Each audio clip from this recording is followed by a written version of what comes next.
दोस्तों, किसी ने बड़ी कमाल की बात कही है कि चेहरे क्रीम पाउडर से नहीं, काबिलियत से चमकते हैं। इसीलिए अगर दुनिया में नाम बनाना है तो काबिल बनो। दोस्तों, एक छोटी सी कहानी। ये कहानी उस लड़के की जो गांव से शहर इंटरव्यू देने के लिए गया था। इंटरव्यू शुरू हुआ, बहुत सारे सवाल जवाब उससे हुए। जो इंटरव्यू ले रहे थे उन्होंने पूछा कि आपके पापा क्या करते हैं। तो लड़के ने बताया कि मेरे पापा किसान हैं, खेती करते हैं।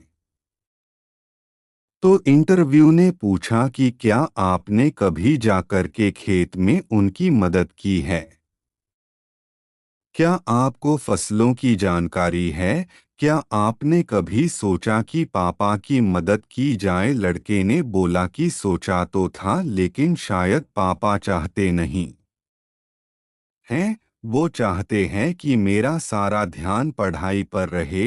तो उन्होंने मुझे कभी ज्यादा खेत के बारे में जानने नहीं दिया, ना उन्होंने मुझे जाने दिया।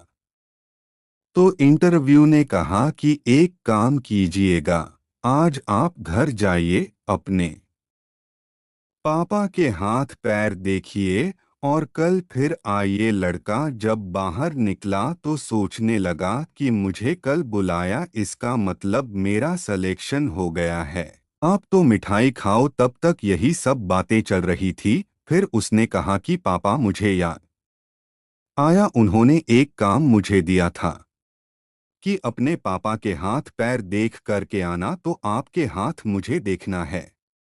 पिताजी को मालूम था कि उनके हाथ पैरों की क्या हालतें खराब थी, तो छुपा रहे थे। लड़के ने जिद की तो उन्होंने फाइनली अपने हाथ पैर दिखाए। पिताजी के हाथ पैर कटे फटे थे, जगह जगह से खेतों में काम करने की वजह से बड़े सख्त हो गए थे।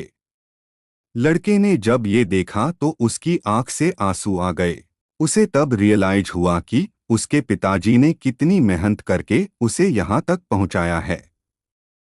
उसके बाद उसने पूरी रात बहुत सारी बातें अपने पापा से की। अगली सुबह फिर से पहुंचा, इंटरव्यू देने के लिए चला गया है। इंटरव्यू ने पूछा कि आपने पापा से बात की, पापा के हाथ पैर देखे, आपको समझ में आया क्या फीलिंग्स थी कल? तो लड़के ने बताया कि मुझे कल रिश्ते की अहमियत समझ में आई। मुझे कल समझ में आया कि कितना बलिदान देना होता है अपनों को आगे बढ़ाने के लिए। जब ये बात बोल रहा था तो इंटरव्यू ने बोला कि मुझे यही सारी क्वालिटीज अपने मैनेजर में चाहिए। अब तुम शायद सही इंसान बन गए हो। ये छोटी सी कहानी जिंदगी में बहुत बड़ी बात सिखाती है। लाइफ में अच्छे पेरेंट्स का होना बहुत जरूरी है।